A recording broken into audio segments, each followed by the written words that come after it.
Bien, camarades, pour les marxistes que nous sommes, les événements qui se sont déroulés dans les 5 derniers jours, depuis dimanche, posent toute une série de questions théoriques de la plus haute importance, sur lesquelles je reviendrai, la question de la nature de l'État, la nature des institutions, le rapport entre les institutions de l'État et la lutte de classe, la question du fascisme, la nature du Front populaire, le combat pour la révolution prolétarienne.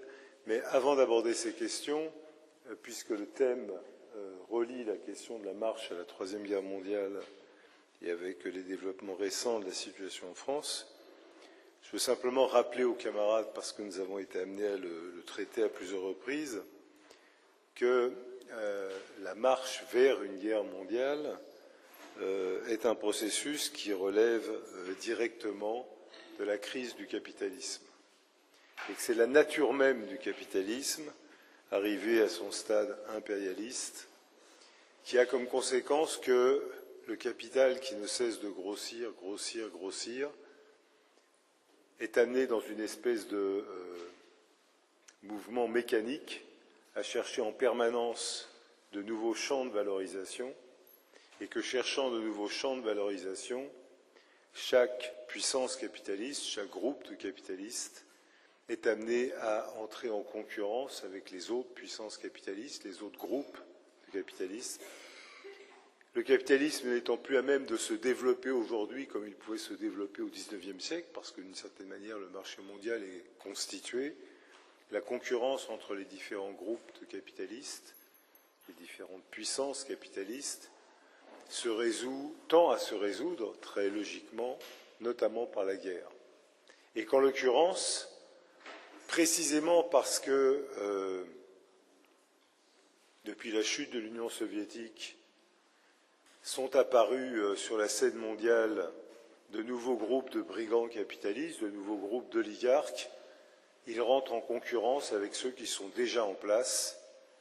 Et c'est la raison pour laquelle nous avons analysé, je crois, démontré que l'élément déterminant, notamment de la guerre qui se déroule aujourd'hui au centre de l'Europe, ce n'est pas d'abord la question de la souveraineté de l'Ukraine, même si cette question existe, ce n'est pas d'abord le fait que le régime de Poutine est un régime dictatorial, ce qui est indiscutable, c'est d'abord le choc entre les oligarques à la tête des multinationales russes et les oligarques à la tête des multinationales américaines, européennes, que ce choc a pris la forme de l'escalade entre l'OTAN et la Russie, et que le véritable contenu de cette guerre, contrairement à ce qu'on veut nous faire croire, c'est d'abord cette confrontation entre les puissances capitalistes pour savoir qui va contrôler le marché. Alors on y reviendra, mais cela, bien sûr, a des conséquences.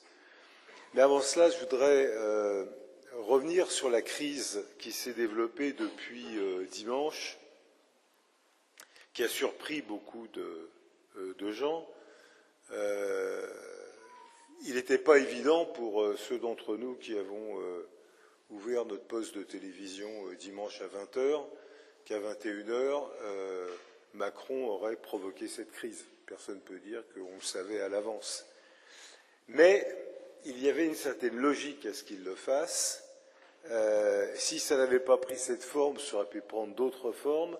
C'est l'aboutissement de choses qui se sont accumulées au fur et à mesure des mois, des années, qui à un moment donné, vous savez, la quantité se transforme en qualité, des matériaux de crise s'accumulent, s'accumulent, s'accumulent, et à un moment donné, ils débouchent sur un stade différent de la crise. En l'occurrence, pour comprendre ce qui s'est passé, il faut d'abord partir de la crise de l'État. L'État, on le sait, c'est l'instrument de la domination d'une classe sur les autres classes. L'État, dans le système capitaliste, c'est l'instrument de la domination de la classe capitaliste sur les autres classes de la société. Et quand on dit que c'est l'instrument de la domination, c'est par conséquent tout ce qui constitue cet État, son armée, sa police, sa justice, ses lois, qui sont, contrairement à ce qu'on veut bien nous faire croire, qui ne sont pas des institutions neutres au-dessus des classes sociales, mais qui sont au service de la domination de classe. Mais cet État, il prend des formes différentes, c'est ce qu'on appelle les institutions. Et les institutions de l'État, un même État capitaliste peut revêtir des formes institutionnelles différentes, mais les travailleurs et les militants doivent être attentifs à la forme institutionnelle que prend l'État. Pourquoi ? Parce que cette forme exprime, au moment où l'État, où les institutions se cristallisent, exprime d'une certaine manière les rapports entre les classes. Les institutions dans lesquelles est inscrit l'État dans lequel nous vivons aujourd'hui portent un nom, vous le savez, ce sont les institutions de la Ve République. Ces institutions, elles sont nées à un moment précis, en 1958. Elles sont nées sur la base d'un coup d'État militaire, le coup d'État conduit par le général de Gaulle, pour résoudre la crise antérieure. Et la particularité de ces institutions, c'est qu'elles avaient pour vocation, en quelque sorte, de museler la classe ouvrière. Quand on dit l'État est un instrument de domination d'une classe sur les autres classes, ça veut dire que les institutions elles-mêmes portent l'empreinte de cette domination, elles expriment la manière dont cette domination doit s'exercer. S'agissant de la Ve République, lorsqu'elle a surgi en 1958 du coup d'État, elle avait pour fonction avérée, revendiquée par le général de Gaulle, d'instaurer un régime à la fois corporatiste et bonapartiste. Corporatiste, c'est-à-dire un régime où les organisations ouvrières, les syndicats, ne sont pas libres et indépendants, mais où ils sont intégrés à l'État. Et de Gaulle revendiquait cette conception depuis bien avant, dans son discours de Bayeux de 1946, et même avant la Deuxième Guerre mondiale. Le coup d'État qu'il a fait en 1958 lui a permis de dire, bon, maintenant, assez d'agitation, les syndicats doivent être intégrés à l'État et participer de l'effort général de la société. Il fallait aussi que ces institutions soient bonapartistes, c'est-à-dire qu'elles élèvent au-dessus, au sommet de l'État, un Bonaparte censé représenter les intérêts de toutes les classes, ne pas avoir à dire je représente les intérêts des capitalistes, mais je représente les intérêts de toute la société. Bonapartistes, corporatistes, c'était des institutions à vocation totalitaire qui ressemblaient beaucoup à une dictature. Cela était possible parce qu'il y avait eu ce coup d'État de Gaulle qui lui-même avait été rendu possible par le fait que et les directions des partis ouvriers, Parti communiste, Parti socialiste, et les directions des organisations syndicales avaient capitulé devant la venue au pouvoir de Gaulle. Au lieu de mobiliser contre ce coup d'État, s'en était finalement accommodé.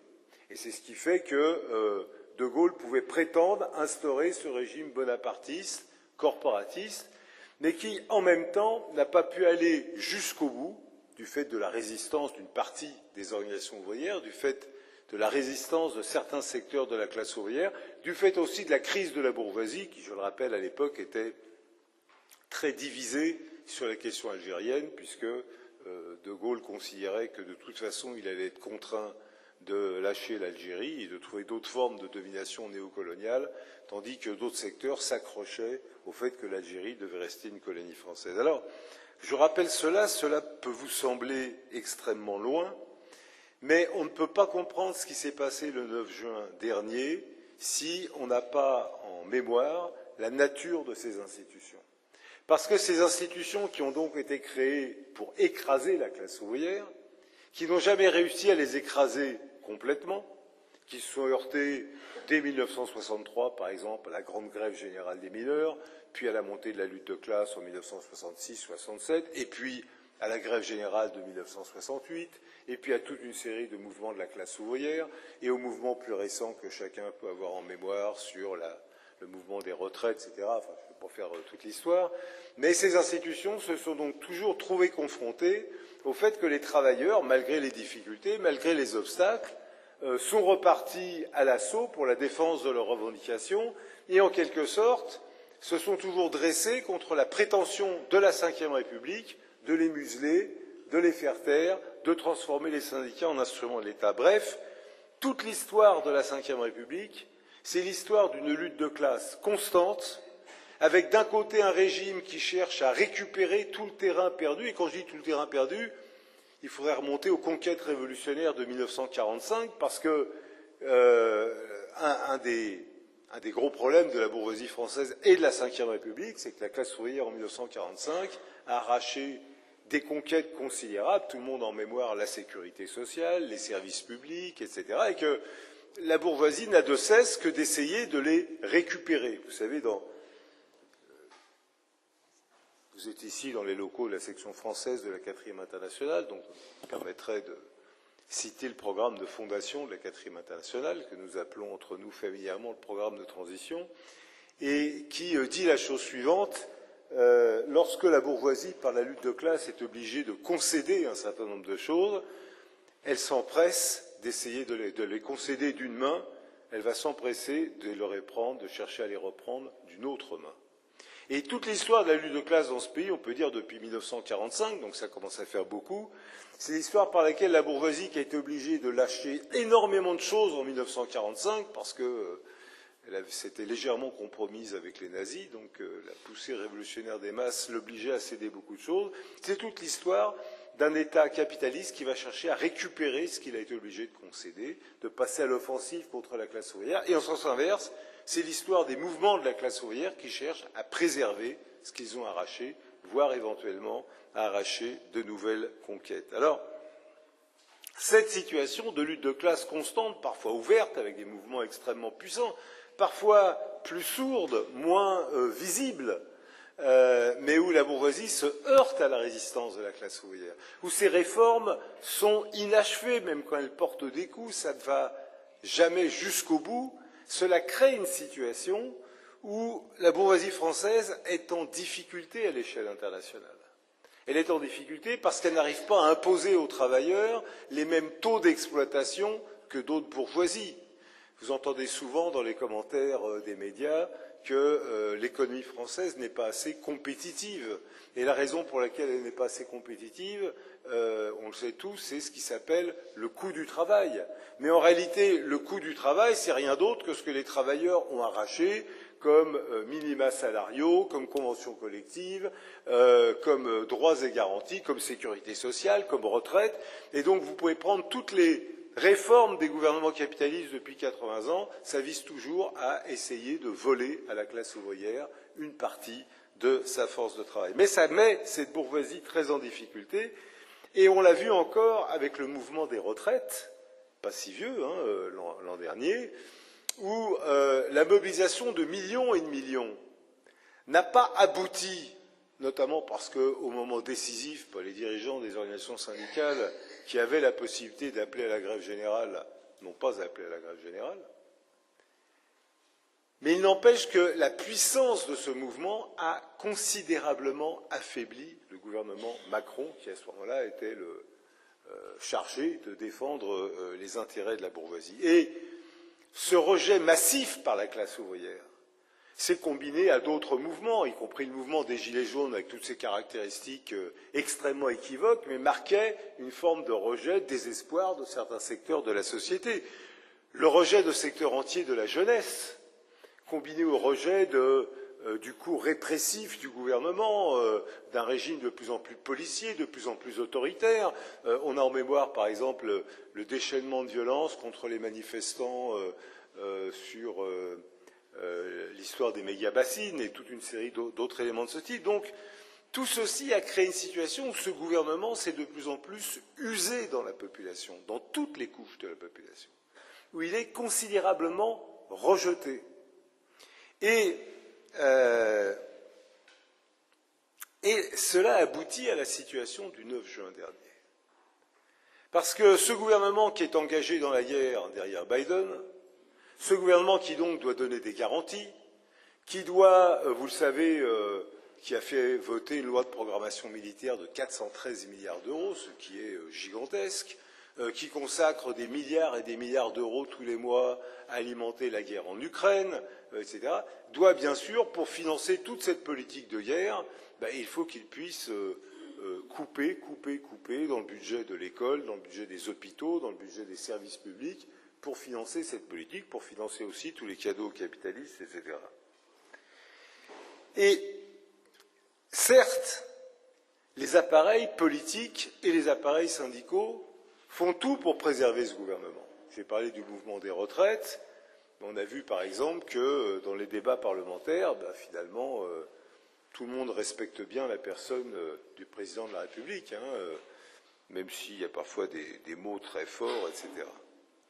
Macron lui-même s'est porté très en avant dans la dernière période, sur tous les sujets, avec autour de lui un personnel politique qui s'affaiblit de plus en plus, et donc il s'est porté en avant sur tous les fronts.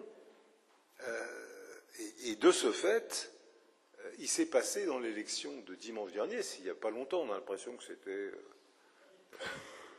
il y a un siècle, mais ça n'était que dimanche dernier, il s'est passé quelque chose où tout ce qui était contenu dans la situation, finalement, a éclaté. Qu'est-ce qui est apparu? Il est apparu ce que, soit dit en passant, tous les médias camouflent. Tout le monde vous dit, la question essentielle de dimanche dernier, c'est la percée du Rassemblement national. Percée indiscutable si on regarde le pourcentage de voix obtenues. 31%, c'est effectivement quelque chose d'extrêmement effrayant. Mais percée relative. Relative à cause du niveau extrêmement élevé de l'abstention. On l'a écrit dans le journal, mais j'y insiste parce que les chiffres, c'est les chiffres, on ne peut pas leur faire dire autre chose. Si on compare l'élection de dimanche dernier au premier tour d'il y a 2 ans, de la même élection il y a 2 ans, le Rassemblement national perd 400 000 voix. C'est pas un effondrement, ils avaient 8 100 000, ils ont 7 700 000. Mais ils perdent des voix. Et même l'addition Rassemblement national et Reconquête, la coalition de Zemmour et Marion Maréchal, les voix additionnées et les voix additionnées cette fois, il y a une perte de voix. Mais l'élément essentiel de l'élection, c'est pas ça. L'élément essentiel, c'est que la liste macroniste perd les 2/3 des voix qu'ils avaient il y a 2 ans. Les 2/3. Ils sont partis de 9 700 000, ou 100 000, je ne sais plus, enfin 9 millions et quelques, ils arrivent à 3 millions et quelques. Ils ont perdu 6 millions de voix sur 9 millions. C'est là l'élément essentiel. C'est-à-dire l'effondrement visible du Bonaparte. Pour les camarades qui sont un peu fâchés avec les chiffres, il y a dans ce pays 50 millions d'électeurs. Quand vous êtes président de la République et que vous regroupez autour de votre personne, et je parle des électeurs inscrits, je ne parle pas par ailleurs des millions qui ne sont pas inscrits, je ne parle pas des immigrés qui n'ont pas le droit de voter, ça serait encore pire. Mais même si vous considérez que les électeurs inscrits, il y en a 50 millions. Sur ces 50 millions, il y en a 3 millions qui votent pour le président de la République. Autrement dit, il y a 47 millions sur 50 millions qui ne votent pas pour le président de la République. Quand vous avez vocation à être le Bonaparte qui dirige toute la société, auquel tout le monde doit allégeance, celui qui a tous les pouvoirs entre ses mains, et que, de manière visible, vous ne représentez plus que 3 millions d'électeurs sur 50 millions, il y a un problème. Il y a un problème si vous voulez continuer à faire le Bonaparte, à faire le chef de tout le pays, etc. Et c'est le problème auquel Macron a été confronté la semaine dernière. Dit autrement, Macron a vu sa base sociale se rétrécir à un point où elle est en train de disparaître purement et simplement. Or, pour faire ce qu'il a à faire, il ne peut pas être privé de toute base sociale. Macron, il a un agenda. Macron, il doit poursuivre la guerre à l'extérieur, avec Biden et compagnie, poursuivre la guerre en Ukraine, poursuivre sa politique visant à armer et à financer Israël, participer aux préparatifs de guerre contre la Chine, et puis à l'intérieur, il doit poursuivre sa guerre contre les travailleurs et les jeunes. C'est ça son mandat. La classe capitaliste, qui, soit dit en passant, n'était pas très favorable à Macron lorsqu'il a été élu. Macron lui-même a eu cette phrase qui exceptionnellement était une marque de lucidité. il a dit je suis arrivé au pouvoir par effraction. Ce qui est vrai, c'est-à-dire qu'il y avait déjà une telle crise dans la bourgeoisie, dans ses partis traditionnels, qu'il a profité de circonstances exceptionnelles, il est arrivé au pouvoir. Bien, mais aujourd'hui, la classe capitaliste dit en quelque sorte à Macron, dis donc, comment peut-on te faire confiance pour faire ce que tu as à faire si tu n'es même pas fichu de rassembler plus que 3 millions d'électeurs sur 50 millions? Ton affaire ne tiendra pas, ce pays va exploser. Et Macron en est conscient, puis si on n'était pas conscient, il y a des gens pour le lui rappeler. Il sait bien, par exemple, il le voit, et nous on l'a vu ces derniers jours, que des pans entiers du parti traditionnel de la Ve République, le parti gaulliste, était en train de basculer du côté du Rassemblement national. On l'a vu avec Ciotti et tous les autres, etc. Donc, il y a un problème. Comment Macron peut-il surmonter ce problème? Sur quelle ligne doit-il le surmonter? La ligne de Macron, qui est la ligne de la bourgeoisie, c'est que les institutions de la Ve République doivent être préservées. Pour qu'elles soient préservées, parce que vous comprenez bien que, j'ouvre une parenthèse, dans un régime où la clé de voûte centrale, autant la classe capitaliste n'a pas d'état d'âme de passer d'un président à un autre, elle le fait en permanence, je dirais ça fait partie du jeu. Les capitalistes ont dirigé ce pays avec Macron. Avant Macron, ils l'ont dirigé avec Hollande, qui était socialiste entre guillemets. Puis avec Hollande, ils l'ont dirigé avec avant Hollande, ils l'ont dirigé avec Sarkozy. Avant Sarkozy, ils l'ont dirigé avec Chirac, etc. Donc de ce point de vue, il n'y a pas d'état d'âme, à condition que ça se fasse à froid, tranquillement. Il y a une élection. Il y a deux candidats, la gauche, la droite. Selon les cas, la gauche gagne, la droite gagne. De toute façon, c'est la même politique qui se poursuit. Bien. Mais que le président qui incarne les institutions soit mortellement touché dans une situation qui n'est pas prévue, qui n'est pas inscrite dans le calendrier, ça peut ouvrir la porte à des développements beaucoup plus inquiétants. Donc il faut trouver une solution. Et Macron, en décidant la dissolution, tout le monde a dit c'est un coup de folie. Non, c'est pas du tout un coup de folie. C'est pas un coup de folie. Macron, il connaît son monde. Il sait que toutes les représentations politiques institutionnelles, y compris le Rassemblement national, y compris la France insoumise, ils ont une chose en commun. Ils respectent les institutions de la Ve République. Et par conséquent, la dissolution, et d'ailleurs il l'a dit à un moment donné Macron dans un de ses discours lundi ou mardi, il a dit, il s'agissait, il a quasiment dit dans les termes où je vous le dis, pour l'autorité, il a dit, il est clair que la base sociale qui est la mienne s'était considérablement rétrécie. Il fallait créer les conditions d'un réélargissement de la base du régime. D'où la dissolution. Alors, le calcul est audacieux, j'y reviendrai, mais il n'est pas fou. Il n'est pas fou pour la raison suivante.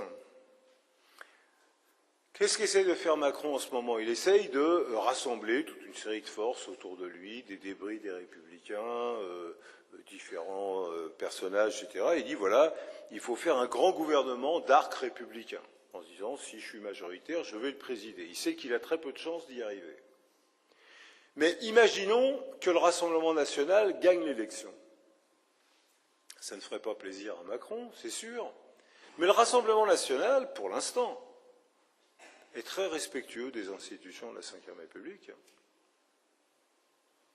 Certes, ils sont légèrement plus racistes, légèrement plus fascistes, légèrement plus autoritaires que le régime actuel. Mais ce n'est pas des fascistes au sens classique du terme. Peut-être qu'ils le deviendront. Des fascistes au sens classique du terme, eux, ils disent ouvertement, notre but est de renverser la République, d'établir une dictature, d'interdire toutes les libertés, les syndicats, les partis. À ce stade, ce n'est pas leur programme. À ce stade, leur programme, c'est si nous sommes élus, dit Marine Le Pen, nous formerons un gouvernement d'union nationale, présidé par qui, au fait? Présidé par Macron. Parce que dans la Ve République, c'est Macron qui préside, quel que soit le président. Et du côté de la gauche, je reviendrai dans un instant sur le Front populaire, mais que disent les partis de gauche? Nous voulons gagner les élections pour que l'un d'entre nous soit Premier ministre. Bon, il y a déjà quelques chicaneries entre eux pour savoir qui sera le Premier ministre. Là, depuis ce matin, j'ai entendu que Mélenchon, Ruffin, Valérie Rabault, je ne sais plus qui encore, Clémentine Autain, bon, il y a beaucoup de premiers, c'est embêtant, il y a plein de premiers ministrables, mais il n'y a qu'une place. Bon, ils s'arrangeront entre eux. Mais je veux dire par là, quand ils revendiquent d'être Premier ministre de qui? De Macron. Les institutions de la Ve République sont ainsi faites que le 9 juin, Macron a dissous. Bon, alors là, c'est le bazar général, les élections, d'accord, les partis explosent, les alliances se font, se défont, très bien. Le 7 juillet, il y aura le deuxième tour de l'élection.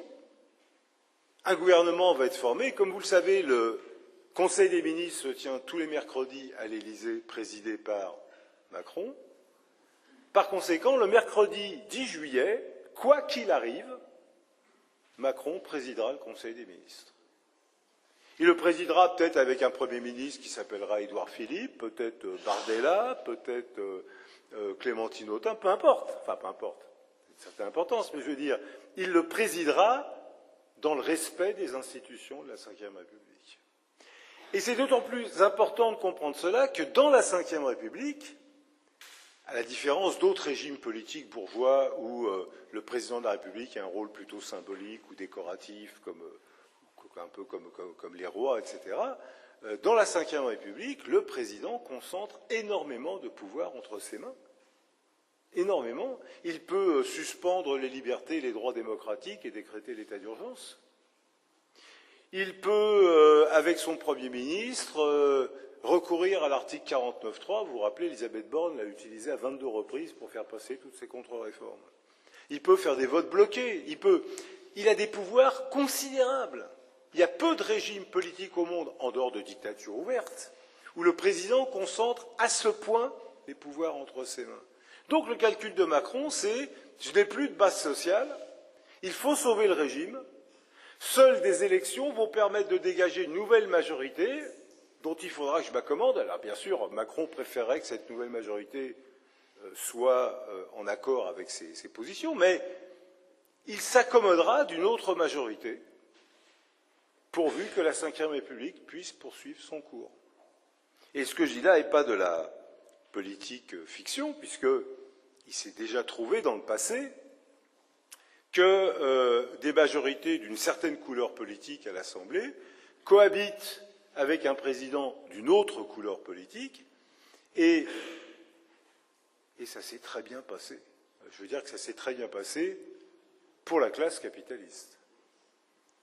Le meilleur exemple qu'on a en mémoire, c'est de 1997 à 2002, 5 ans durant, un président de droite, qui n'était pas n'importe quel président, qui était Jacques Chirac, a cohabité avec un Premier ministre de gauche qui s'appelait Lionel Jospin, qui était le premier secrétaire du Parti socialiste, qui en plus avait comme réputation d'être un ancien trotskiste. Ce n'était pas qu'une réputation, d'ailleurs c'était vrai. Et pendant 5 ans, je dirais main dans la main, le gaulliste Chirac et le socialiste Jospin, qui avait dans son gouvernement plein de socialistes, plein de communistes, il avait même Mélenchon, qui était ministre à l'époque, main dans la main, par exemple, c'est ce gouvernement de cohabitation Chirac-Jospin qui a privatisé EDF. Si vous payez aujourd'hui des factures astronomiques d'électricité, vous le devez à un gouvernement de cohabitation. Pourquoi? Parce que dès lors qu'il respecte les institutions de la Ve République, eh bien les institutions de la Ve République, elles sont faites pour que les capitalistes imposent leurs lois, et dès lors que les forces en présence décident de s'inscrire dans ce cadre, eh bien ces lois sont prises. Alors, évidemment que Macron aurait du mal à faire ce calcul s'il ne savait pas que toutes les forces politiques en présence acceptent le cadre de la Ve République. C'est ce qui lui donne une certaine tranquillité.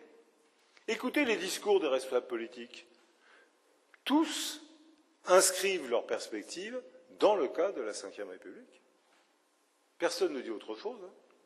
Peut-être que dans la vie, il se passera d'autres choses, mais pour l'instant, personne ne dit autre chose.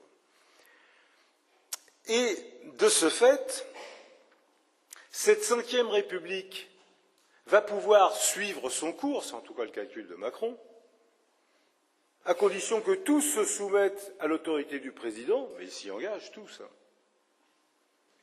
à condition qu'ils se soumettent aux institutions de la Ve République, et vous verrez que dans le programme du nouveau Front populaire, ils s'y engagent, à condition que tous acceptent le cadre de l'OTAN et des guerres menées par l'OTAN, ils s'y engagent tous, à condition que tous acceptent le cadre de l'Union européenne, et vous verrez qu'ils s'y acceptent tous.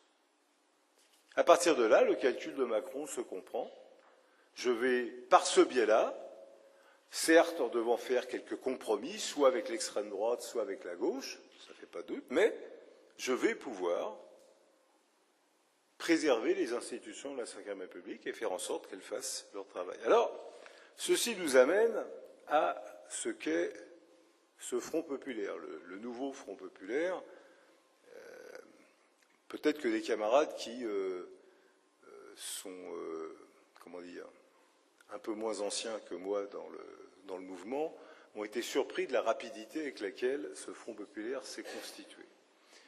Voilà des gens qui s'insultaient copieusement jusqu'à dimanche, se traitaient de tous les noms, affirmaient qu'il était hors de question de faire quoi que ce soit ensemble, et j'en passe et des meilleurs, ce que je dis là est en dessous de ce qui se disait vraiment, et quelques jours ont suffi pour que, embrassons-nous Folleville, en fait on a toujours rêvé d'agir ensemble, d'avoir un programme de gouvernement commun et de faire ça. Bon, ça ne trompe personne, mais quel est l'intérêt supérieur qui a poussé tous ces gens-là qui affirmaient se détester copieusement, qui les a amenés à se retrouver maintenant?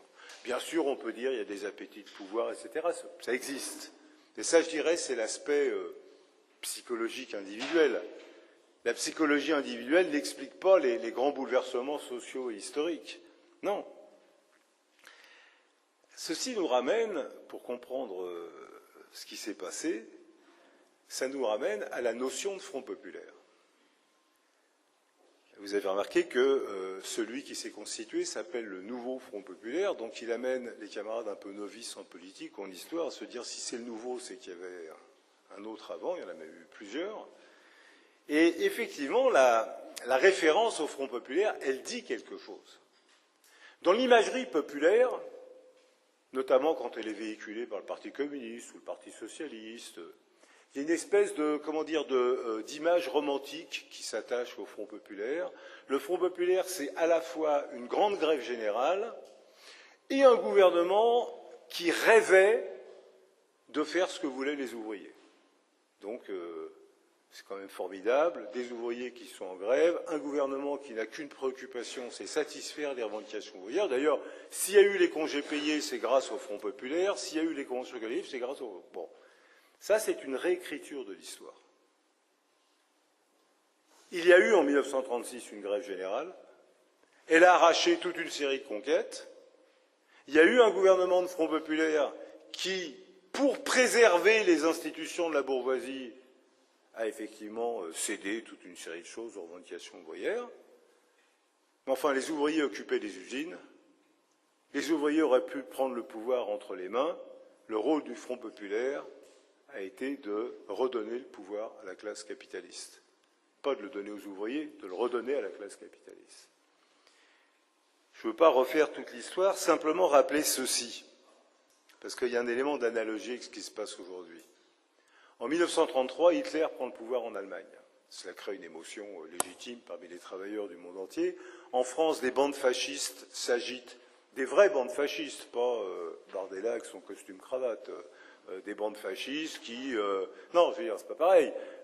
Sur les murs de Paris, il y a d'énormes affiches, il faut tuer tous les juifs, il y a des milices armées qui pourchassent les militants syndicalistes, qui les assassinent quand ils peuvent. Ils ont vraiment vocation à être des fascistes. Bien. Il y a des émeutes en février 1934, fascistes, hein, le 6 février 1934, qui s'orientent vers l'Assemblée nationale, et dans une réaction spontanée, mais vraiment spontanée, les travailleurs se mobilisent contre la menace fasciste. Ils voient Hitler de l'autre côté du Rhin. Quelques mois après, ils voient des milliers de fascistes essayer de prendre d'assaut le Parlement. Il faut bloquer le fascisme. À l'époque, Parti communiste et Parti socialiste sont engagés dans une politique de division qu'on n'imagine pas. Le Parti communiste dénonce le Parti socialiste comme des socio-fascistes et les autres leur rendent l'appareil, etc. Sauf que le soulèvement ouvrier du 9 février 1934 contre le coup d'État aboutit à une manifestation le 12 février 1934 contre le fascisme, appelée séparément d'un côté les socialistes, de l'autre côté les communistes, d'un côté le syndicat dirigé par les socialistes, la CGT, par les communistes, les socialistes, la CGT, et les communistes, la CGTU. Deux cortèges s'avancent sur le cours du trône, pas loin d'ici, place de la Nation, bien séparés, sauf que les travailleurs, les centaines de milliers de travailleurs qui constituent ces deux cortèges, lancent le mot d'ordre unité, unité, et ils imposent l'unité socialiste, communiste, CGT, CGTU contre les dirigeants, parce qu'ils veulent lutter contre le fascisme. Ça crée une situation évidemment totalement nouvelle par rapport à la situation de division.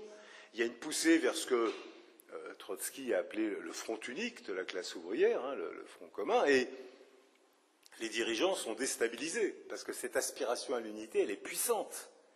Et elle ne pose pas seulement le problème d'empêcher le fascisme, elle pose le problème du pouvoir de la classe ouvrière.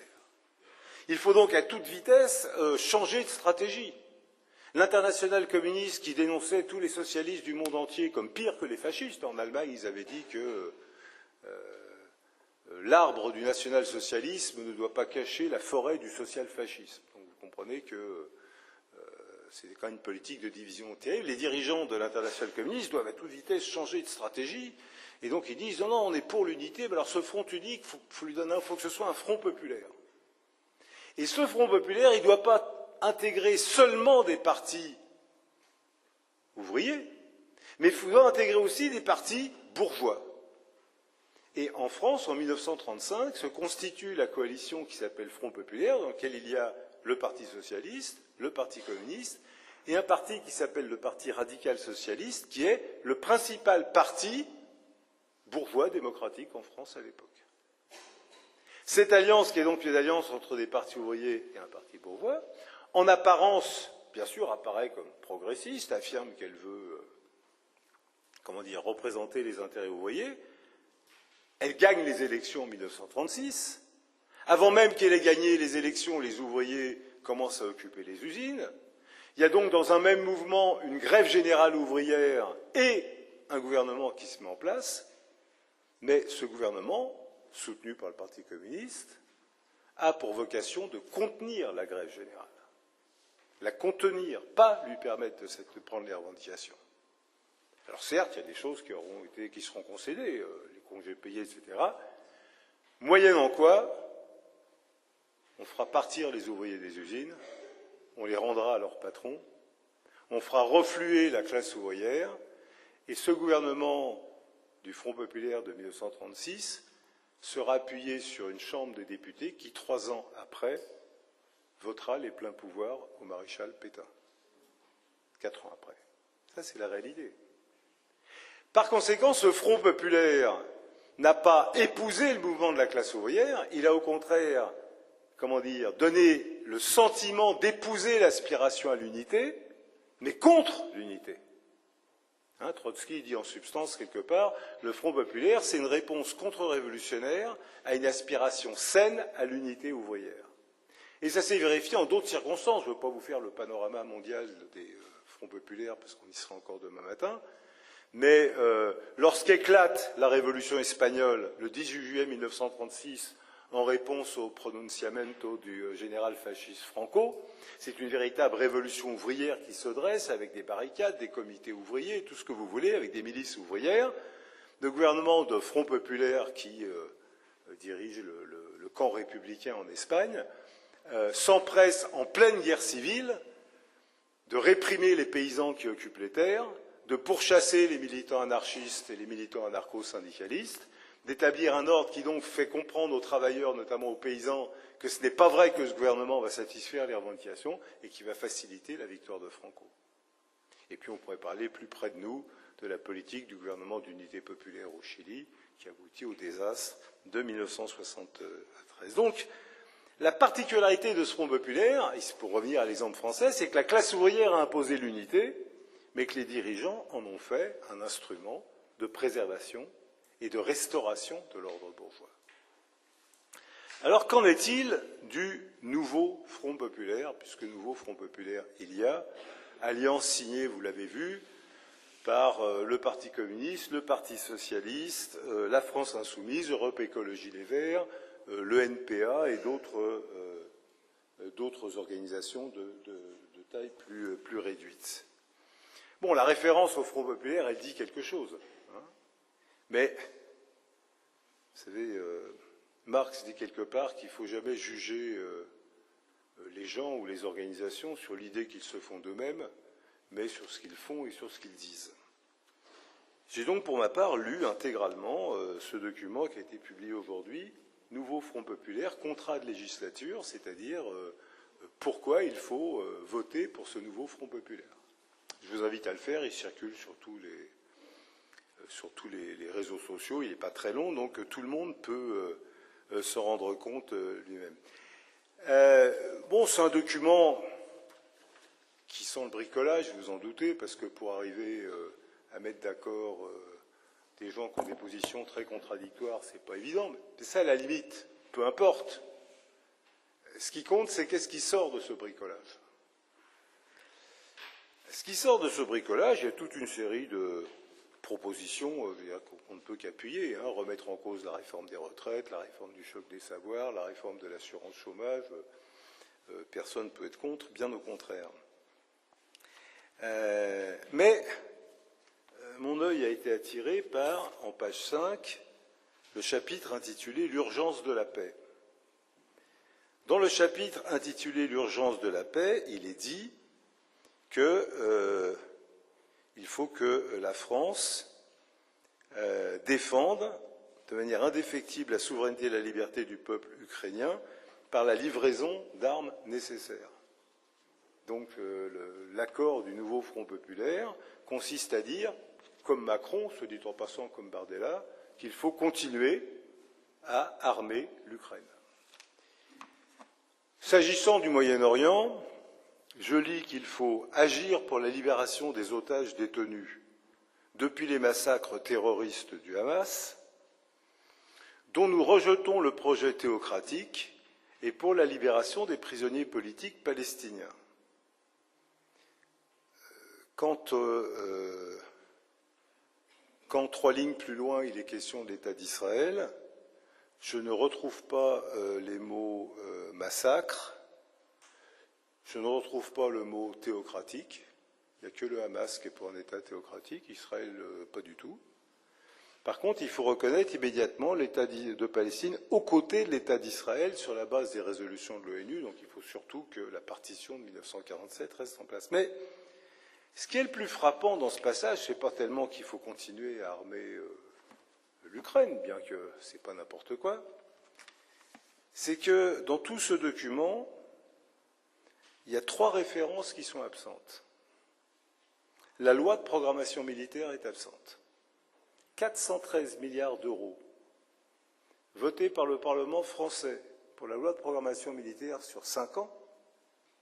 413 milliards d'euros qui sont prélevés sur nos écoles, nos hôpitaux, nos services publics, etc., pour faire la guerre. Il n'y a nulle part dans ce document la remise en cause de cette loi de programmation militaire. Or, si vous voulez faire une politique de gauche, entre guillemets, il vous faut de l'argent. Je veux dire, c'est concret. Si vous voulez ouvrir des classes, des lits dans les hôpitaux, des services publics, des bureaux de poste, si vous voulez avoir une politique de rénovation du logement social, si vous voulez augmenter les salaires, etc., il faut bien trouver de l'argent quelque part. Parmi les endroits où vous pouvez trouver de l'argent, il y a ces dépenses monstrueuses en faveur de la guerre. Pas un mot. Donc cette loi de programmation militaire, c'est un programme qui est prévu. Il y a un premier chapitre, qu'est-ce qu'on va faire dans les 15 premiers jours, puis qu'est-ce qu'on va faire dans les 100 premiers jours, puis qu'est-ce qu'on va faire dans les premiers mois. Et vous pouvez chercher, ni dans les 15 premiers jours, ni dans les 100 premiers jours, ni dans les mois qui suivent, on ne remet en cause la loi de programmation militaire.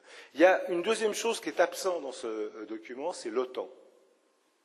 Comme vous le savez, l'Union européenne est maintenant liée au traité d'Atlantique Nord, qui lui-même est dirigé par les États-Unis et qui est le cadre militaire qui permet d'organiser la guerre en Ukraine, d'organiser la guerre au Moyen-Orient, d'établir des bases partout, etc. Nulle part, le nouveau Front populaire ne veut remettre en cause l'OTAN, ni même ne le met en cause. Il y a une troisième institution qui n'est pas présente, c'est l'Union européenne. Donc vous comprenez bien qu'un gouvernement, qu'il soit de gauche ou de droite, mais dont la caractéristique est de ne remettre en cause ni l'Union européenne, on n'en parle pas, ni l'OTAN, on n'en parle pas, ni les 413 milliards de la loi de programmation militaire, on n'en parle pas, ni la Banque centrale européenne, dont découle toute une série de choses, on n'en parle pas non plus. C'est pas, comment dire, il y a une chose qui est sûre, c'est que ce n'est pas un gouvernement de rupture.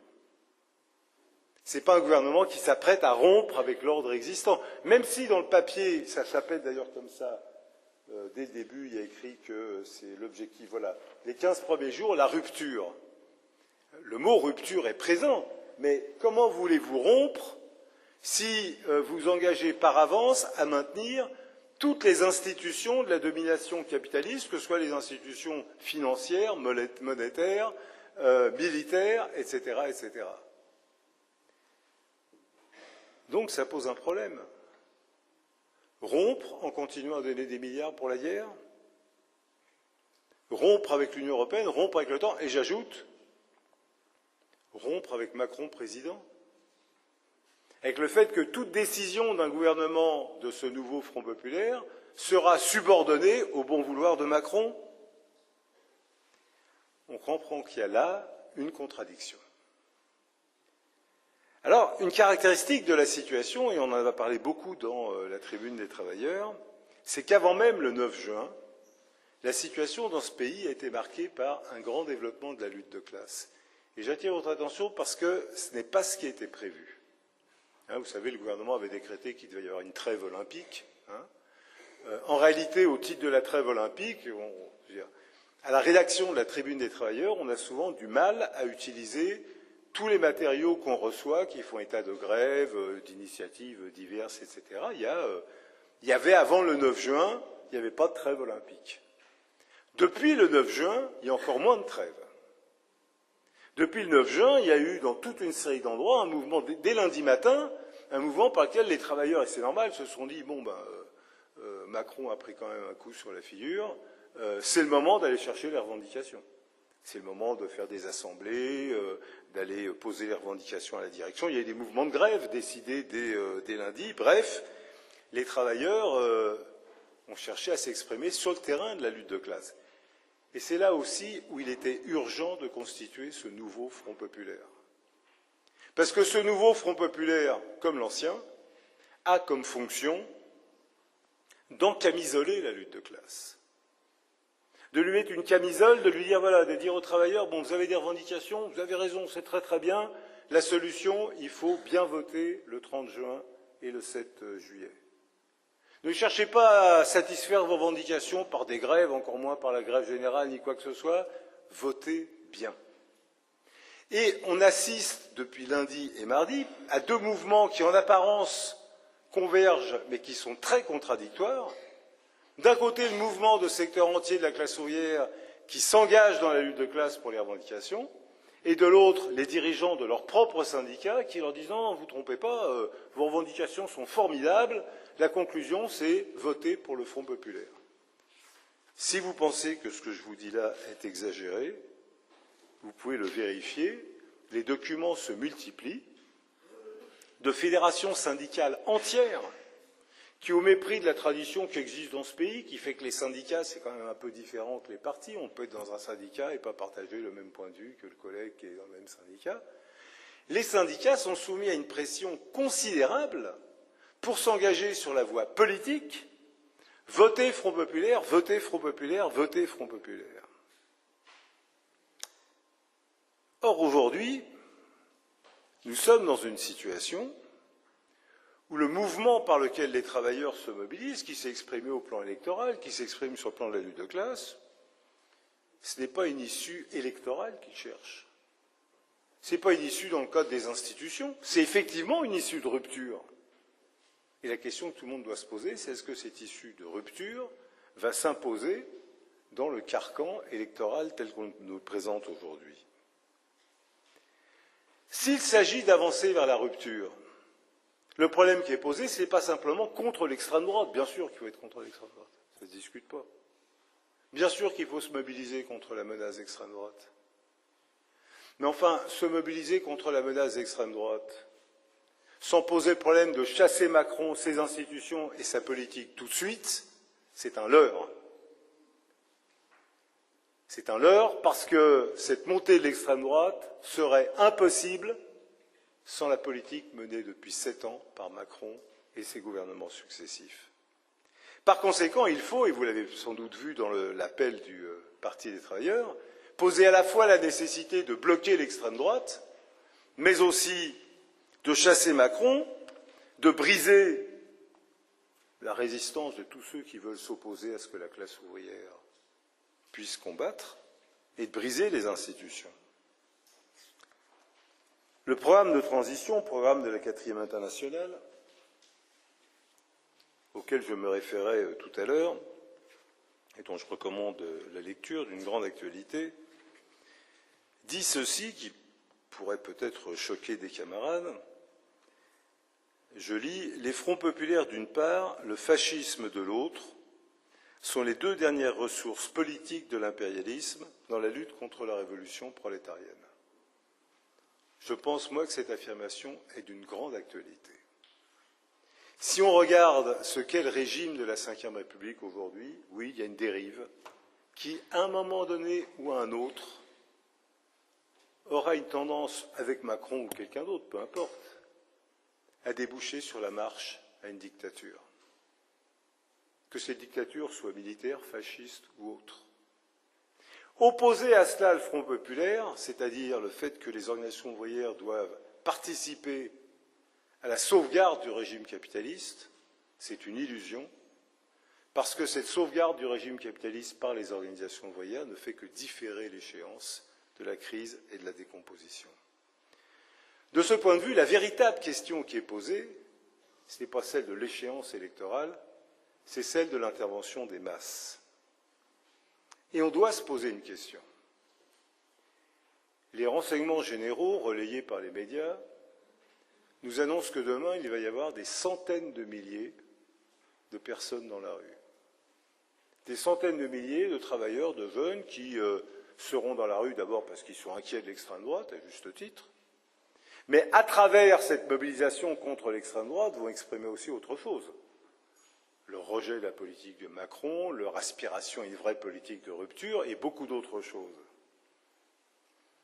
Qui osera dire que ces centaines de milliers viennent dans la rue demain pour affirmer que l'issue sera dans le bulletin de vote 12 jours plus tard? Si l'issue était dans le bulletin de vote, personne ne descendrait dans la rue, camarades. On a connu des périodes, en tout cas moi je me rappelle de périodes, où dans ce pays, la lutte de classe avait tendance à converger sur l'aspect électoral. Les gens ne descendaient pas dans la rue 12 jours avant. Ils se mobilisaient pour faire voter, puis voilà. Là, les gens descendent dans la rue, les jeunes descendent dans la rue tous les jours. Demain, des centaines de milliers. Qu'est-ce qu'elle veut dire, cette mobilisation de demain? Elle ne veut pas dire « nous espérons que le bulletin de vote va nous sauver ». Elle ne veut pas dire « nous sommes convaincus que Mélenchon, plus Roussel, plus Olivier Faure et je ne sais pas qui, il suffit de faire brûler des cierges devant les sièges de leur parti et nos problèmes vont être résolus ». Elle ne veut pas dire ça, la mobilisation de demain. C'est une aspiration à agir et à régler le problème par eux-mêmes. C'est le problème de la mobilisation dans les manifestations, c'est le problème de la manifestation et de la mobilisation sur les revendications, c'est le problème de la volonté des travailleurs de saisir de leurs syndicats pour leurs revendications et pas pour les détourner sur le terrain du bulletin de vote. Que les gens votent, c'est une chose, mais ça n'est qu'un épisode dans le combat. Et de ce point de vue, il y a une contradiction. Les dirigeants des organisations syndicales qui appellent à manifester demain devraient, s'ils étaient logiques, non seulement appeler à manifester, mais appeler à la grève générale. Parce qu'il ne s'agit pas simplement de manifester un jour pour dire extrême droite, c'est pas bien. Il s'agit d'organiser le combat sur le terrain de classe pour les revendications. S'ils sont capables de mettre des centaines de milliers dans la rue, alors ils sont capables de les appeler le lendemain à organiser la grève. Pourquoi ne le font-ils pas? Ils ne le font pas parce qu'il faut surtout contenir cette mobilisation dans les limites de la Ve République, dans les limites du bulletin de vote, de l'urne, etc., etc. Vous savez, il y a eu un épisode qui s'est déroulé hier, qu'un camarade m'a rapporté, que je trouve très significatif. Dans les organisations syndicales, il y a des responsables, des militants, qui font tout pour que ces organisations,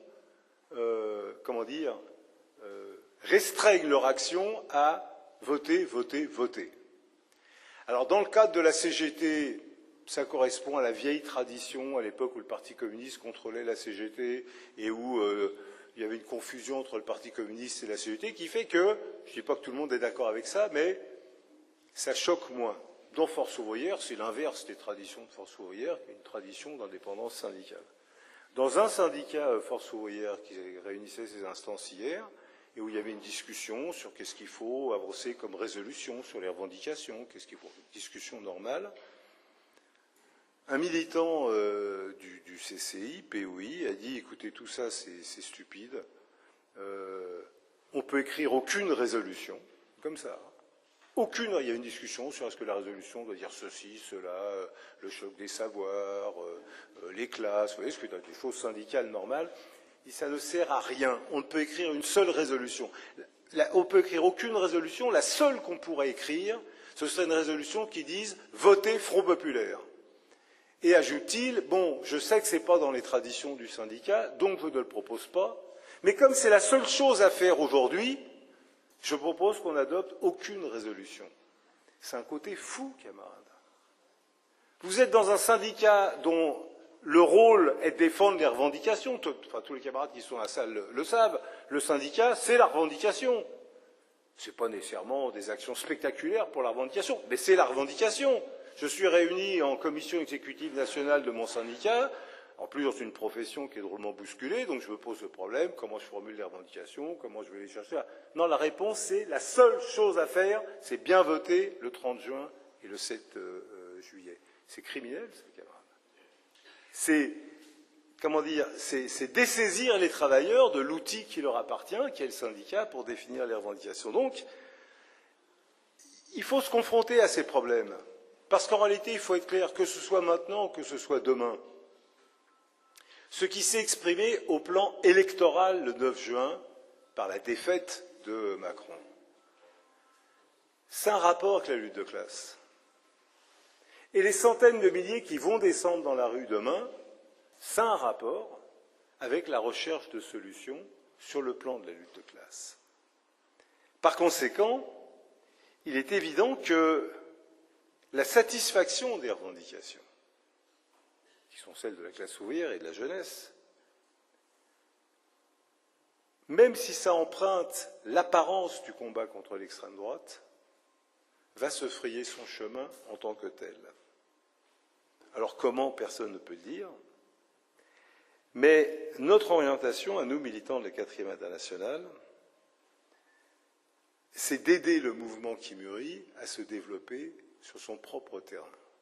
Ne pas le laisser être enfermé sur un terrain électoral qui est une issue, plutôt qu'il est sans issue, je veux dire plutôt, mais au contraire lui permettre son plein développement. En 1936, Trotsky recommandait à ses camarades français de constituer des comités d'action, d'utiliser le fait qu'il y avait l'apparence de l'unité dans le Front populaire pour dire donnons un contenu de classe à ce Front populaire.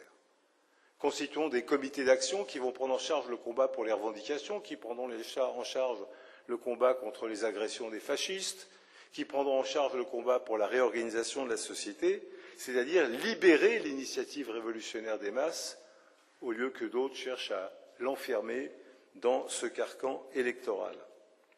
C'est, à notre échelle, l'orientation que nous cherchons à mettre en œuvre et que nous allons poursuivre, y compris dans la journée de demain. Vous connaissez la formule les promesses n'engagent que ceux qui veulent bien y croire. Donc, quand on vous fait 200 promesses d'ordre divers, bon, vous avez le choix entre y croire ou pas y croire. S'agissant de la 6e République, oui, dans le programme du nouveau Front populaire, il est question de la 6e République. Je veux dire exactement sous quelle forme. C'est dans le passage, dans le chapitre intitulé « Les mois suivants ». Donc, ça veut dire qu'il faut rester un certain temps dans la 5e République. Et à un moment quelconque, dans les mois suivants, il faudra, je cite, « abolir la monarchie présidentielle dans la pratique des institutions ». Ce n'est pas abolir les institutions de la 5e République, c'est les faire fonctionner un peu différemment. Alors ensuite, il expliquait instaurer la proportionnelle. Bon, on verra. Tous les gouvernements en France depuis 60 ans ont promis d'instaurer de la proportionnelle. Revitaliser le Parlement. Bon, comment ce Parlement, sous quelle forme abroger le 49.3. Ben, je remarque qu'il y a un problème. Si on peut abroger le 49.3, pourquoi il n'y a pas écrit abroger la Constitution de la 5e République? C'est là qu'est le problème. Ensuite, défendre la décentralisation effective en renforçant la démocratie locale dans l'unité de la République. Bon, l'intention est sympathique, mais comment concrètement, on ne sait pas. Instaurer le référendum d'initiative citoyenne, renforcer le référendum d'initiative partagée en abaissant notamment le seuil de signature citoyenne pour son déclenchement. Passer à une 6e République par la convocation d'une assemblée constituante citoyenne élue. Alors, outre que je ne vois pas ce que peut être une assemblée constituante qui ne soit pas citoyenne, donc à un moment donné, l'accumulation de mots est suspect. Mais je mets ça de côté. S'il s'agit de passer à une 6e République, alors il faut laisser tomber tout le baratin qui précède. Il faut dire convocation dans les 3 mois d'une assemblée constituante souveraine qui abroge la 5e République et donne tous les moyens au peuple de déterminer quelle République il veut. Ça, c'est crédible. Mais dire on va instaurer un peu de proportionnel, on va abolir la monarchie dans la pratique des institutions, on va abroger le 49.3, moi je comprends, on ne va pas abroger les autres. C'est ça que ça veut dire. Donc, ce sont des mots. Ce sont des mots pour donner l'idée qu'on va faire quelque chose sur les institutions, mais qui ne garantit en rien.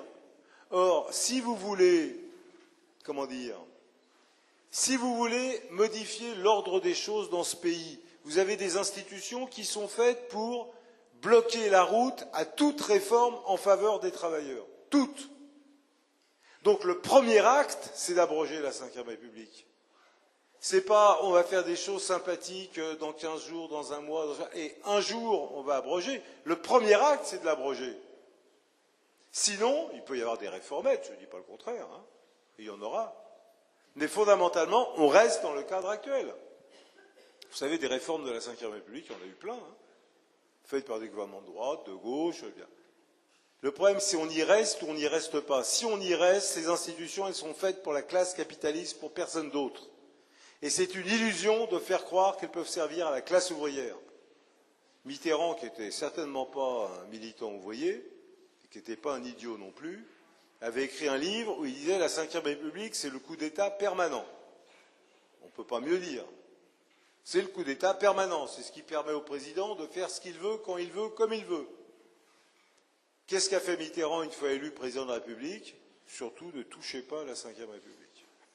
Et il a utilisé tous ces articles. Donc, je ne crois pas que cette manière d'aborder le problème, telle qu'elle est là, soit sérieuse et qu'elle vise réellement à modifier l'ordre des choses. Alors, pour répondre à la question du camarade qui pose la question, si on se présentait aux élections législatives, est-ce qu'on ne risquerait pas d'apparaître comme des diviseurs? D'abord, je pose la question au camarade. Qu'est-ce qui lui permet de penser qu'on ne va pas se présenter aux élections législatives? Peut-être va-t-on s'y présenter? Ah, tu as l'air bien catégorique. Tu dis si on s'y présentait. Alors, au risque de révéler un scoop, on s'y présente. Oui, bien sûr. Mais on s'y présente dans certaines limites. Parce que je tiens à vous dire que quand vous avez 3 jours pour trouver des candidats, des suppléants, faire imprimer des bulletins de vote, une profession de foi, trouver de l'argent, vous vous rendez compte qu'il faut, camarades, pour que vous compreniez bien l'affaire, les candidatures doivent être déposées au plus tard dimanche, là, après-demain, à 18 h. La dissolution date de dimanche dernier. Vous pouvez déposer les candidatures dimanche à 18 h. Vos bulletins de vote, vos professions de foi, vos affiches doivent être imprimés et déposés dans les préfectures lundi ou mardi. Alors je ne doute pas que les grands partis qui ont plein de pognon et plein de moyens peuvent faire tout ça, à condition de se mettre d'accord entre eux sur les candidatures.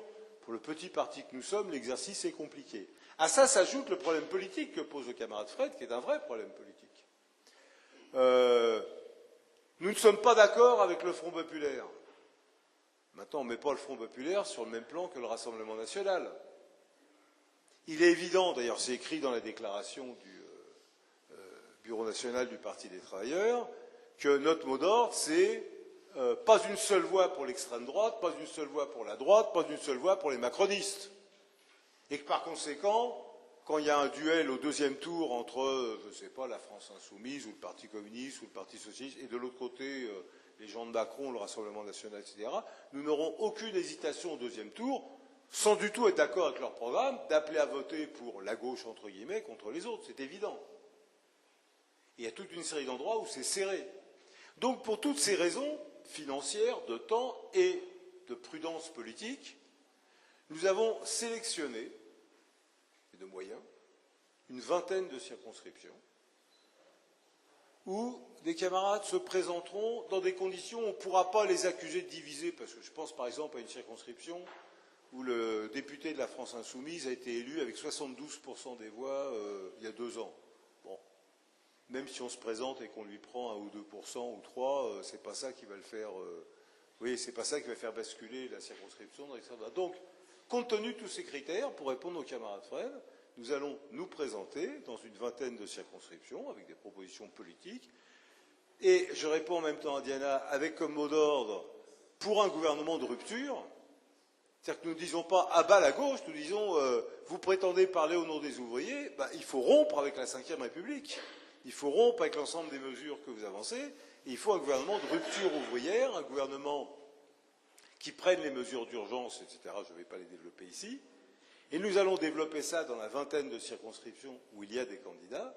Et là où il n'y en a pas, on va développer la même propagande sans les candidats, avec bien sûr au centre la campagne sur pas un sou, pas un homme, pas une arme pour la guerre. Donc je crois que c'est possible, sans apparaître comme des diviseurs, de développer notre politique de manière, à mon avis, saisissable. Et c'est utile parce que ça permet de concrétiser, disons, la manière dont nous pensons qu'il faut poser les problèmes. Alors, ça n'épuise pas la question que Diana a soulevée, qui n'est pas simple. Contre le Front populaire, le Front unique, d'accord? Quelle formulation? Bon, si j'en avais une, je le dirais, hein, mais c'est pas, comment dire, on ne peut pas l'exclure. À un moment déterminé, vous prenez la coalition actuelle du nouveau Front populaire. Bon. Il y a dedans 3 partis qui, de près ou de loin, plutôt de loin à vrai dire, ont vaguement un rapport avec l'histoire du mouvement ouvrier. D'accord ? Le Parti communiste, le Parti socialiste et la France insoumise, si on prend en considération que le noyau central de la France insoumise sont des gens qui, à l'origine, venaient du Parti socialiste, etc. Bien. Europe Écologie Les Verts, c'est autre chose, c'est un parti bourgeois depuis toujours. On pourrait imaginer, à un certain stade, je ne dis pas que c'est le cas aujourd'hui, qu'on se prononce, par exemple, pour un gouvernement, même si ça peut sembler bizarre, pour un gouvernement Mélenchon-Faure-Roussel, de rupture avec l'Union européenne, de rupture avec la politique de guerre, un gouvernement Mélenchon-Faure-Roussel qui décide de confisquer les 413 milliards de la loi de programmation militaire pour les affecter aux hôpitaux, à l'école, etc. Simplement, il faudrait que ça prenne un sens du point de vue des travailleurs auxquels on s'adresse. Je crois qu'aujourd'hui, ça paraîtrait abstrait. Mais je n'exclus pas une formule de ce type, en rapport avec la mobilisation des travailleurs. Donc, bien sûr que la question du front unique, la question de la rupture, reste au centre de notre action politique. Il faut trouver la manière, évidemment, de le formuler. Le camarade qui dit, si la gauche gagne, Macron ne pourra pas faire ce qu'il veut. J'aurais tendance à lui répondre, la gauche non plus. Et des deux, c'est quand même la gauche qui sera le plus embêtée. parce que les pouvoirs sont du côté du président. Donc, bien sûr que si la gauche gagne, elle pourra, en marge, le camarade l'a dit, il y a des réformes dans ce programme, il y a des choses, si elles sont appliquées, qui peut être contre l'abrogation de la réforme des retraites? On est tous pour. Donc si la gauche vient au pouvoir et qu'elle abroge la réforme des retraites, je serai le premier à écrire dans la Tribune des travailleurs, c'est une bonne chose. Mais sur le fond, s'il s'agit vraiment de s'engager sur une politique de rupture, alors il faut dire clairement, il faut s'en prendre aux institutions, il faut poser le problème de chasser Macron, de chasser sa politique, sans quoi on reste subordonné à lui, et toute l'histoire nous le montre. Alors oui, camarades, pour nous, la question est celle de l'unité. Et l'unité, pour nous, c'est l'unité des travailleurs et des organisations. La question revient périodiquement. Pourquoi est-ce que vous ne faites pas affaire avec le NPA, Lutte ouvrière Moi, camarades, je suis pour faire l'unité avec tout le monde, à condition qu'on soit d'accord sur quelque chose. Voilà, c'est aussi simple que ça. Vous savez, on a une drôle de réputation, nous autres, à la 4e internationale, au Parti des travailleurs. Plein de gens se promènent dans les manifestations en disant « Nous avons écrit au Parti des travailleurs pour leur proposer l'unité. Nous allons écrire au Parti des travailleurs. » Et je peux vous garantir qu'on ne reçoit aucune lettre. Et si les camarades en doutent, vous pouvez aller consulter l'adresse mail du Parti des travailleurs. On ne reçoit aucune lettre. Donc, visiblement, ça donne un bon genre de dire qu'on nous a écrit pour proposer l'unité, mais ça ne se traduit pas concrètement. Donc je redis ici ce que j'ai déjà dit à de nombreuses reprises, nous n'avons jamais refusé de recevoir une organisation qui demande à nous rencontrer. Enfin, je parle d'une organisation ouvrière. Hein. Bon. Il y a des organisations louches qui, des fois, cherchent à rentrer en contact avec nous, qu'on préfère laisser de côté. Donc, le jour où le NPA, ou Lutte ouvrière, ou que sais-je encore, veut discuter avec nous, les portes sont ouvertes. Maintenant, si les gens ne veulent pas discuter, on ne va pas aller chercher de force pour discuter. Notre priorité n'est pas celle-là. Notre priorité, c'est l'unité des travailleurs et des organisations, et des travailleurs qui ne sont pas nécessairement membres de tel ou tel parti, ou membres de tel ou tel syndicat, mais qui cherchent, comme tous les travailleurs, à réaliser l'unité pour avancer, disons, dans la voie de l'émancipation. Et c'est la manière dont nous le posons. Alors, le camarade Pierrick pose la question de pourquoi le POI a-t-il fait un communiqué sur la venue de Zelensky qui ressemble à s'y méprendre à nos positions? Je dirais justement pour que tu te poses la question. Parce que le paradoxe, il est celui-ci. Jérôme Le Gavre est député de la France Insoumise et du POI. Par ailleurs, il se réclame du trotskisme. Il a à côté de lui Manon Aubry, qui a voté à 32 reprises au Parlement européen des milliards de crédits pour Zelensky. Il n'a jamais rien dit, jamais rien écrit, Jérôme Le Gavre, pour dire « je ne suis pas d'accord avec ma collègue Manon Aubry ». Sous la pression de notre campagne, il fait un communiqué pour dire « je ne suis pas d'accord avec le fait de financer la guerre en Ukraine ». Très bien. Mais tu ne peux pas dire ça et dire « pour cette raison, je me désolidarise de ma collègue Manon Aubry ». Non, ils ne s'en désolidarisent pas. Manon Aubry est reconduite comme chef de file des députés européens de la France Insoumise. Ça ne gêne pas Jérôme Le Gavre. Jérôme Le Gavre est à nouveau candidat. Mais il est candidat sur ce programme.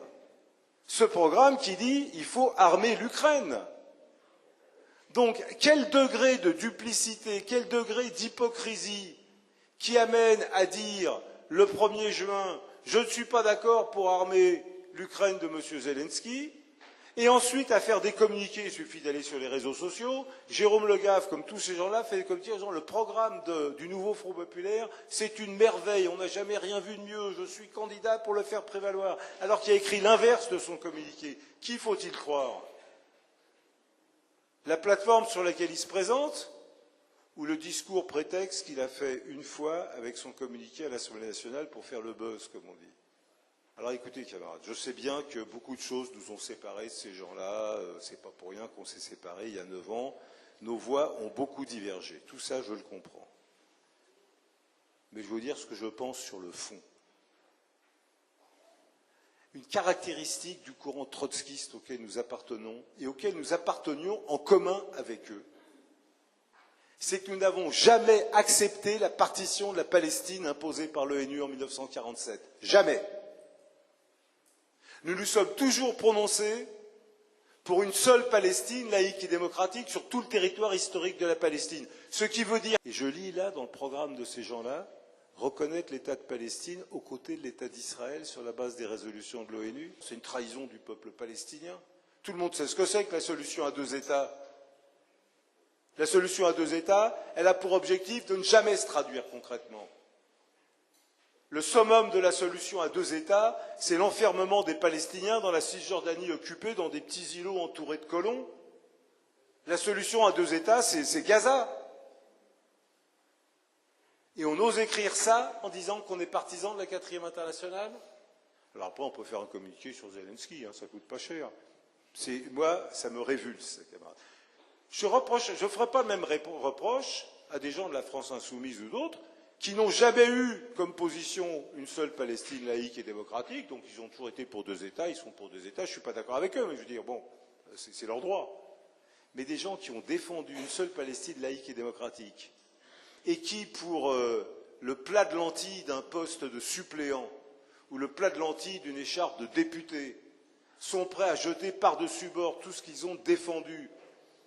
Camarades, moi, je sais que ça existe, hein, j'ai tort de m'en émouvoir, mais sur le dos du peuple palestinien, je trouve ça franchement épouvantable. Il n'y a pas d'autre mot, épouvantable. La question de l'action des masses, de leur mobilisation, est la question centrale.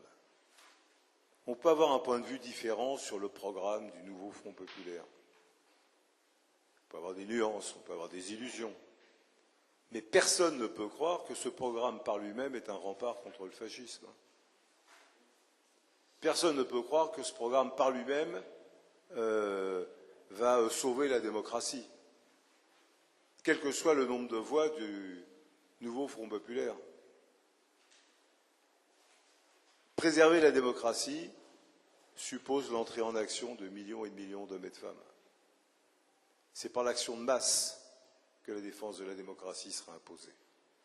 C'est par l'organisation des travailleurs, dans les comités d'usine, dans les comités d'action, dans les comités de grève, dans les assemblées de délégués. C'est notre tâche maintenant dans la période qui s'ouvre. Il est certain que ce basculement, cette transformation qualitative qui a eu lieu autour du 9 juin, va trouver ses prolongements sur le terrain de la lutte de classe. Tout de suite, un peu plus tard, mais c'est inscrit dans la situation. Et notre rôle est d'aider les travailleurs à s'organiser pour faire prévaloir leur volonté, sans être encamisolés par les dirigeants qui leur disent « tu dois penser ceci, tu dois penser cela, tu dois penser autre chose ».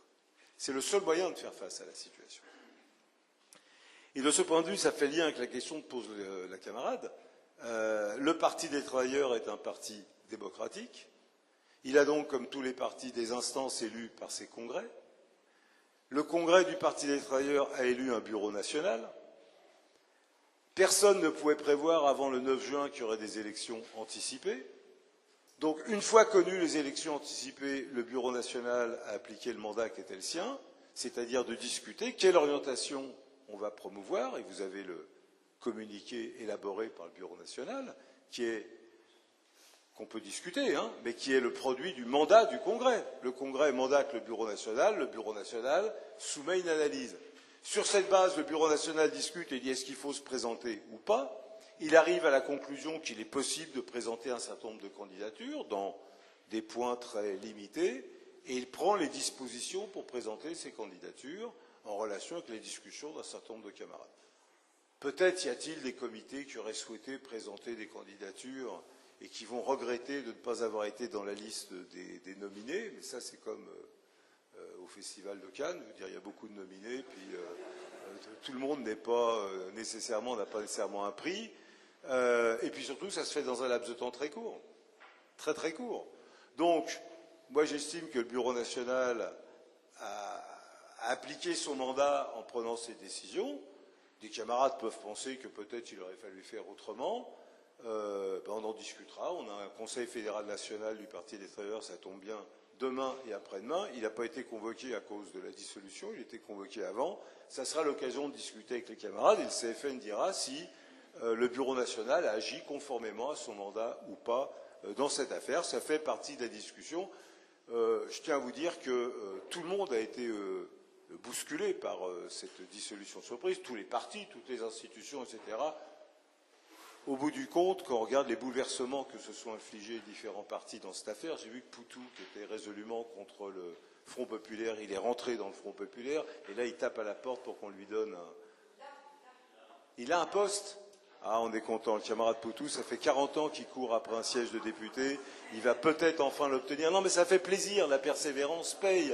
J'ai vu aussi que le dénommé Aurélien Rousseau, qui a commencé sa carrière comme membre du Parti communiste, élu du Parti communiste, et même un des adjoints d'un secrétaire général, puis comme membre du Parti socialiste, puis ministre de la Santé de Macron, vient d'obtenir de nouveau une investiture du nouveau Front populaire. Là encore, je dis cette souplesse, cette capacité, vous voyez, à faire des sauts en avant, des sauts en arrière. Moi, je suis admiratif. Personnellement, je suis trotskiste depuis plus d'un demi-siècle, et ça m'est jamais venu à l'idée de changer de position. Bon, donc, camarades, beaucoup de gens ont été bouleversés. Le Parti des travailleurs plutôt moins que les autres, et la 4e internationale plutôt moins, parce que, comme l'ont fait remarquer les camarades, nous avons été élevés au biberon de l'histoire du Front populaire de 1936, de la compréhension de ce qu'est le Front populaire, donc de comprendre ce qu'est ce Front populaire-là.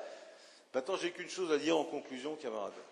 Dans une situation où des centaines de milliers de gens se posent ces problèmes politiques, ils font des grèves, ils manifestent, etc., notre mot d'ordre doit être « on va au contact des travailleurs et des jeunes ». Notre mot d'ordre, c'est « on se déploie le plus possible, on va discuter, discuter, discuter ». Présenter le journal, présenter l'appel contre la guerre, inviter à discuter, inviter dans nos réunions. C'est une période qui est compliquée, où beaucoup de gens sont inquiets, ils ont raison, mais c'est aussi une période où les propositions que nous avançons sont susceptibles d'être entendues, et je crois qu'il faut appeler, lancer un appel à s'organiser avec nous, à se regrouper pour mener ce combat, parce qu'on va aller vers des situations certainement encore plus compliquées. Voilà, j'ai terminé.